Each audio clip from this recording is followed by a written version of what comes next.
Report కూడా అన్నగారికి చూపించడం జరిగింది. అన్నగారు ఇప్పుడు అదే చెప్పారు, మేము మీకు అండగా ఉంటాం, మా లీగల్ టీం మీకు అండగా ఉంటుంది, మీకు ఏదైతే అనక రావాల్సిన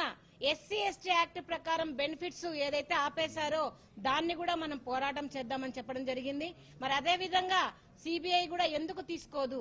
ఈ సిడిఎఫ్డి ఏదైతే అనక జగన్మోహన్ రెడ్డి గారి పీరియడ్ లో వచ్చిన ఈ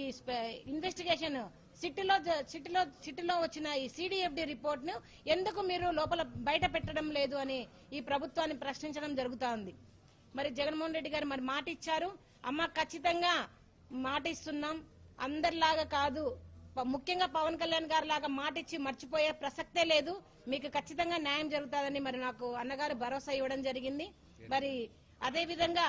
నిజంగా నేను ఎన్నో రోజుల నుంచి కూడా నేను మరి అన్నగారిని జగన్మోహన్ రెడ్డి గారిని కలవడానికి మరి ట్రై చేస్తా ఉంటే మరి పేర్ని నాని గారు నిజంగా దగ్గరుండి ఒక ఇంటి మనిషిలాగా మమ్మల్ని ఎంతో ఆదరించి మరి పేర్ని నాని గారు మరి జగన్మోహన్ రెడ్డి గారి దగ్గర తీసుకొచ్చడం జరిగింది. మరి అందరికీ కూడా ఈ రోజు నిజంగా మీడియా ముఖానికైతే మీడియా మొత్తం మిత్రులకు మరి పేర్ని నాని గారికి జగన్మోహన్ రెడ్డి గారికి